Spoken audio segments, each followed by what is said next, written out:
ಕರ್ನಾಟಕದಲ್ಲಿ ಸಂಘರ್ಷ ಸಮಿತಿ ಪ್ರೊಫೆಸರ್ ಬಿ ಕೃಷ್ಣಪ್ಪ ಸ್ಥಾಪಿಸಿದ ಸಂಘಟನೆ ರಾಜ್ಯ ಸಂಚಾಲಕರಾದಂಥ ಶ್ರೀನಿವಾಸ ಶೆಣ್ಣೂರು ಸರ್ ನೇತೃತ್ವದಲ್ಲಿ ದಿನಾಂಕ 26/3/2026ರಂದು ಬೆಂಗಳೂರಿನ ಫ್ರೀಡಂ ಪಾರ್ಕ್ನಲ್ಲಿ ಸಾಮಾಜಿಕ ನ್ಯಾಯಕ್ಕಾಗಿ ಒತ್ತಾಯಿಸಿ ಪರಿಶಿಷ್ಟರ ಹಣ ಪರಿಶಿಷ್ಟರಿಗೆ ಮಾತ್ರ ಬಳಸಬೇಕಪ್ಪ ಅಂತ ಒತ್ತಾಯಿಸಿ ಅದೇ ರೀತಿಯಾಗಿ ಪರಿಶಿಷ್ಟ ಜಾತಿ 101 ಸಮುದಾಯದವರಿಗೆ ಅವರಿಗೆ ಜನಸಂಖ್ಯೆ ಅನುಗುಣವಾಗಿ ಮೀಸಲಾತಿಯನ್ನು ಕಲ್ಪಿಸಿ ಒತ್ತಾಯಿಸಿ ಕರ್ನಾಟಕದಲ್ಲಿ ಸಂಘರ್ಷ ಸಮಿತಿ ವತಿಯಿಂದ ಬೆಂಗಳೂರಿನ ಫ್ರೀಡಂ ಪಾರ್ಕ್ನಲ್ಲಿ ಬೃಹತ್ ಪ್ರತಿಭಟನಾ ಕಾರ್ಯಕ್ರಮವನ್ನು ಹಮ್ಮಿಕೊಳ್ಳಲಾಗಿದೆ.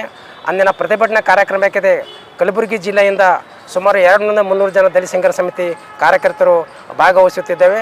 ಅದೇ ರೀತಿಯಾಗಿ ಸರ್ಕಾರ ಏನು PTCL ಕಾಯ್ದೆ ತಂದಿದೆ, ಆ PTCL ಕಾಯ್ದೆಯನ್ನು ಸಮರ್ಪಕವಾಗಿ ಅನುಷ್ಠಾನಕ್ಕೆ ತರಬೇಕು. ಇವತ್ತೇನು ಈ ರಾಜ್ಯದ ಮುಖ್ಯಮಂತ್ರಿಗಳಾದಂಥ ಸಿದ್ದರಾಮಯ್ಯನವರು ನಾನು ಅಹಿಂದ ನಾಯಕ ಶೋಷಿತ ಸಮುದಾಯ ಪರವಾಗಿದ್ದಂಥ ಮುಖ್ಯಮಂತ್ರಿಗಳು ಅಂತ ಹೇಳ್ಕೊತಾ ಇವತ್ತಿನ ರಾಜ್ಯದಲ್ಲಿ ಈ ಒಳ ಮೀಸಲಾತಿ ಪರವಾಗಿಯನ್ನು ದ್ವಂದ್ವ ನಿಲ್ಲುವುದ ಮುಂದಿನ ಕ್ಯಾಬಿನೆಟ್ನಲ್ಲಿ ಮಾನ್ಯ ಮುಖ್ಯಮಂತ್ರಿಗಳು ಈ ಒಳ ಮೀಸಲಾತಿಯ ದ್ವಂದ್ವ ನಿಲುವನ್ನು ಸರಿಪಡಿಸಬೇಕು. ಒಂದು ವೇಳೆ ಸರಿಪಡಿಸಿಲ್ಲಪ್ಪ ಅಂತಂದ್ರೆ ಕರ್ನಾಟಕ ರಾಜ್ಯದಲ್ಲಿ ಸಂಘರ್ಷ ಸಮಿತಿ ಮುಖ್ಯಮಂತ್ರಿ ಮತ್ತು ಈ ಕಾಂಗ್ರೆಸ್ ಸರ್ಕಾರದ ವಿರುದ್ಧ ನಿರಂತರವಾದ ಒಂದು ಹೋರಾಟವನ್ನು ಮಾಡಬೇಕಾಗಂತಂದರೆ ಸರ್ಕಾರಕ್ಕೆ ಇವತ್ತು ಆಗ್ರಹಪಡಿಸುತ್ತೇವೆ. ನನ್ನ ಹೆಸರು ಭೀಮಶೇಖರ್ನ ಜಿಲ್ಲಾ ಸಂಚಾಲಕರು. ಯಾಕಿದು ಹೋರಾಟ ಮಾಡಿ ಹಮ್ಮಿಕೊಂಡಿಲ್ಲ ಸರ್, ಕರ್ನಾಟಕ ರಾಜ್ಯದಲ್ಲಿ 4 ದಶಕಗಳ ಕಾಲ ನಿರಂತರವಾಗಿ ಹೋರಾಟ ಮಾಡ್ತಂಥ ದಲಿತ ಸಂಘರ್ಷ ಸಮಿತಿ ಇವತ್ತು ಕೊಡುಗೆಯಿಂದ ಇವತ್ತು ಒಳ ಮೀಸಲಾತಿ ಏನಪ್ಪ ಅಂತಂತ ಸರ್ಕಾರ ಅನುಷ್ಠಾನಗೊಳಿಸೋದು, ಅದು ದಲಿತ ಸಂಘರ್ಷ ಸಮಿತಿ ಕೊಡುಗೆ.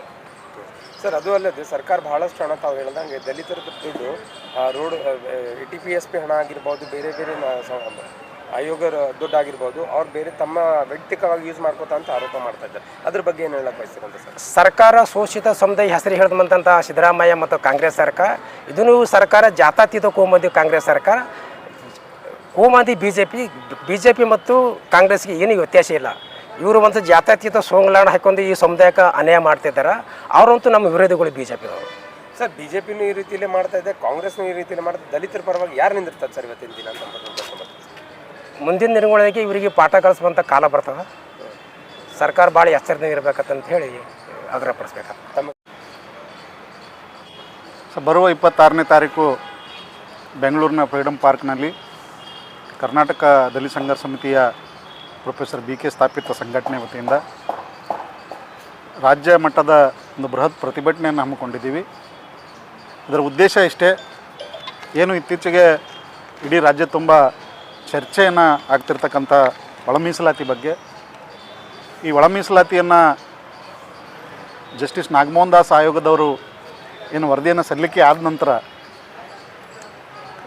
ರಾಜ್ಯದಲ್ಲಿ ಜಾರಿ ಮಾಡ್ತಕ್ಕಂಥ ಏನು ರೋಸ್ಟರ್ ಬಿಂದುವನ್ನು ಮಾಡಿದ್ರು, ಅದರಲ್ಲಿ ಎಲ್ಲ 101 ಜಾತಿಗಳಿಗೆ ಸಮಾನವಾದಂಥ ಅವಕಾಶಗಳನ್ನು ಸಿಗದೇ ಇರೋದಕ್ಕೆ ಕಾರಣಕ್ಕಾಗಿ ಮತ್ತು ಆ ಎಲ್ಲ 101 ಜಾತಿಗಳಿಗೆ ಸಮಾನವಾದ ಅವಕಾಶಗಳನ್ನು ಕೊಡಬೇಕು ಅಂತ ಹೇಳಿ ಒತ್ತಾಯಿಸಿ ಮತ್ತು ಬರುವ 27ನೇ ತಾರೀಕು ಕರ್ನಾಟಕ ಸರ್ಕಾರ ವಿಶೇಷವಾದಂಥ ಒಂದು ಸಚಿವ ಸಂಪುಟ ಸಭೆಯನ್ನು ಕರೆದಿದ್ದಾರೆ. ಆ ಸಭೆಯಲ್ಲಿ ಈ ನಿರ್ಣಯವನ್ನು ಎಲ್ಲ ಜಾತಿಗಳಿಗೆ ಅಂದರೆ 101 ಒಳಪಂಗ ಮೀಸಲಾತಿಯನ್ನು ಒಳಪಂಗ ಎಲ್ಲ ಜಾತಿಗಳಿಗೆ ಸಮಾನವಾಗಿ ಹಂಚಿಕೆಯನ್ನು ಮಾಡಬೇಕು. ಇವತ್ತು ಸರ್ಕಾರ ಹೇಳ್ತಾ ಇರ್ತಕ್ಕಂಥದ್ದು ಈಗೆಲ್ಲ ಏನು ರೋಸ್ಟರ್ ಬಿಂದು ಮಾಡ್ತಕ್ಕಂಥ ಸಂದರ್ಭದಲ್ಲಿ ಹೆಚ್ಚು ಕಮ್ಮಿ ಆಗಿದೆ. ಮತ್ತು ಪರಿಶಿಷ್ಟ ಜಾತಿ ಮತ್ತು ಒಳಪಂಗಡ ಮೀಸಲಾತಿ ಕೊಡ್ತಕ್ಕಂಥ ಸಂದರ್ಭದಲ್ಲಿ ಸುಪ್ರೀಂ ಕೋರ್ಟ್ನ ಆದೇಶದಂತೆ 50ರ ಹೆಚ್ಚಿಗೆ ಮೀಸಲಾತಿ ಪ್ರಮಾಣ ಹೆಚ್ಚಾಗಿರೋದ್ರಿಂದ ಅದನ್ನು ಕೊಡಲಿಕ್ಕೆ ಸಾಧ್ಯ ಆಗ್ತಾ ಇಲ್ಲ ಅಂತಕ್ಕಂಥ ಮಾತನ್ನು ಹೇಳ್ತಾ ಇದ್ದಾರೆ. ಅದಕ್ಕೆ ನಾವು ಕೇಂದ್ರ ಸರ್ಕಾರಕ್ಕೂ ಕೂಡ ಒತ್ತಾಯನ ಮಾಡ್ತೀವಿ. ಯಾಕಂದರೆ ರಾಜ್ಯ ಸರ್ಕಾರದ ಎಷ್ಟು ಜವಾಬ್ದಾರಿ ಇದೆ ಅಷ್ಟು ಜವಾಬ್ದಾರಿ ಕೇಂದ್ರ ಸರ್ಕಾರಕ್ಕೂ ಕೂಡ ಇದೆ. ಅದಕ್ಕೆ ಕೇಂದ್ರ ಸರ್ಕಾರದವರು ಅದನ್ನು ಶೆಡ್ಯೂಲ್ 9ಕ್ಕೆ ಹಾಕೋದ್ರ ಮೂಲಕ ಅದನ್ನು ಜಾರಿಗೊಳಿಸಿ ಎಲ್ಲ ಜಾತಿಗಳಿಗೆ ಸಮಾನವಾದಂಥ ಅವಕಾಶವನ್ನು ಕೊಡಬೇಕಂತ ಹೇಳ್ತೀವಿ. ಒಂದು ವೇಳೆ ಅದು ಆಗಂಗಿಲ್ಲ ಅಂತ ಹೇಳಿದ್ರೆ ಹಳೆಯ ಮೀಸಲಾತಿನೇ ಮುಂದುವರಿಸ್ತೀವಿ ಅನ್ನೋದಾದರೆ 15 ಮೀಸಲಾತಿ 15% ಮೀಸಲಾತಿ 15% ಜಾತಿಗೆ ಮತ್ತು 3% ಏನು ಪಂಗಡಗಳಿಗೆ ಕೊಡ್ತಕ್ಕಂಥದ್ದಿದೆ ಅದನ್ನು ಮುಂದುವರಿಸ್ತೀವಿ ಅಂತ ಹೇಳೋದಾದರೆ ಅದರಲ್ಲೂ ಕೂಡ ಒಳ ಮೀಸಲಾತಿಯನ್ನು ಜಾರಿ ಮಾಡಬೇಕು. ಎರಡೂ ಎಲ್ಲ ಸಮುದಾಯಗಳಿಗೆ ಸಮಾನವಾದಂಥ ಅವಕಾಶವನ್ನು ಕೊಡಲಿಕ್ಕೆ ಸರ್ಕಾರದ ಮೇಲೆ ಒತ್ತಡ ಹೇರಲಿಕ್ಕೆ ಈ ಒಂದು ಪ್ರತಿಭಟನೆಯನ್ನು ಮಾಡ್ತಾಯಿದ್ದೀವಿ.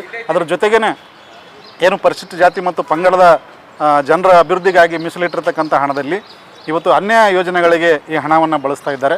ಅದಕ್ಕೆ ನಾವು ಅದನ್ನು ಖಂಡಿಸ್ತೀವಿ ಮತ್ತು ಅದರ ವಿರುದ್ಧ ಹೋರಾಟ ಕೂಡ ಹಿಂದೆ ಕೂಡ ನಾವು ರಾಜ್ಯ ಮಟ್ಟದ ಒಂದು ಸಮಾವೇಶ ಕೂಡ ಮಾಡಿದ್ದೀವಿ ಮತ್ತು ಎಲ್ಲ ಜಿಲ್ಲಾ ಕೇಂದ್ರಗಳಲ್ಲಿ ಕೂಡ ಸರ್ಕಾರಕ್ಕೆ ಅದನ್ನು ಕೇಳಿದ್ದೀವಿ ನಾವು. ಯಾಕಂತ ಹೇಳಿದ್ರೆ ನಮ್ಮ ಮೀಸಲಾತಿಗಾಗಿ ಇಟ್ಟಿರ್ತಕ್ಕಂಥ ಹಣ ನಮಗೆ ಅಭಿವೃದ್ಧಿಗಾಗಿಯೇ ಬಳಸಬೇಕು ಹೊರತಾಗಿ ಅನ್ಯ ಯೋಜನೆಗಳಿಗೆ ಅದನ್ನು ಬಳಸಬಾರ್ದು ಅಂತ ಹೇಳಿ ನಾವು ಹೇಳಿದ್ದೀವಿ.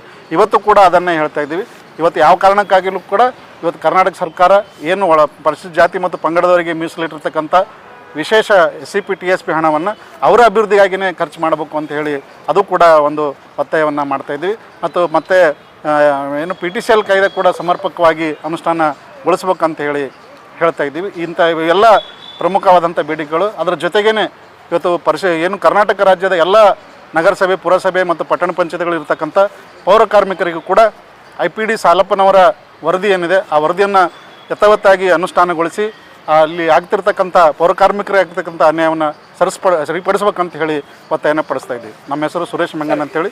ಸಂಬಂಧಪಟ್ಟ ಮಂತ್ರಿಗಳಾಗಿರ್ಬೋದು, ಇಲ್ಲಿ AICC ಅಧ್ಯಕ್ಷರಾದ ಮಲ್ಲಿಕಾರ್ಜುನ್ ಖರ್ಗೆ ಅವರಿಗೆ ಗಮನಕ್ಕೆ ತಂದಿದ್ದೀರಾ ಈ ರೀತಿಯಲ್ಲಿ ಇವರನ್ನ ಮಾಡ್ತಾ ಇದ್ದಾರೆ?